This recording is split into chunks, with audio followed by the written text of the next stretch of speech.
Ahoj, jmenuji se Dontliker a vítám vás u mého prvního videa, kde se vám pokusím představit online hru World of Tanks. A půjdeme na to pěkně po pořadě. Vozidla jsou rozdělena do 5 základních skupin, a to lehké, střední a těžké tanky, stíhače a dělostřelectvo. A nyní si je podrobně popíšeme. Dominantou lehkých vozidel je velká mobilita za cenu tenkého pancéřování a slabého děla. Většinou se používají jako předsunutý scout.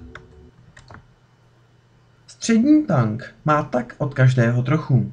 Není tak rychlý, ale pancéřování je už o něco lepší a i dělo je na tom lépe.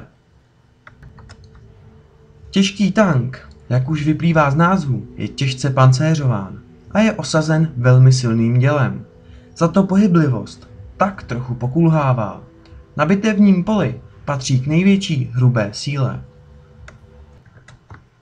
Stíhač tanků je též osazen celkem silným dělem s velkou přesností a dostřelem. I mobilita tohoto vozidla je obstojná, ale Achillova pata se nachází ve slabém pancíři. Toto vozidlo se většinou používá pro boj ze zálohy.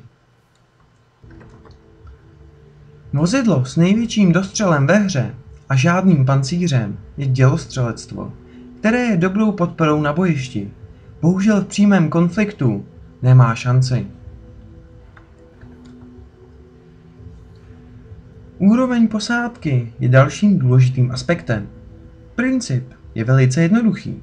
Jak moc máte procentuálně vyškolenou posádku, tak ovlivňuje chování vašeho vozidla.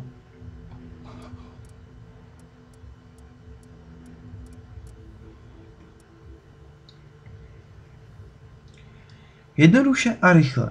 Střelec vyškolený na 50% zaměří pomaleji než střelec vyškolený na 80%.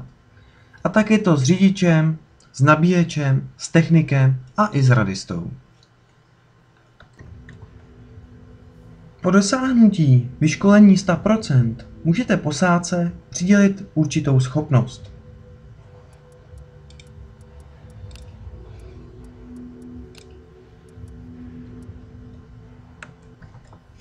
Máte na výběr z několika schopností, například klidná jízda, zlepšuje přesnost za jízdy, nebo kontrolovaný náraz, snižuje následky nárazu pro vaše vozidlo a zvyšuje poškození způsobené nepřátelskému vozidlu.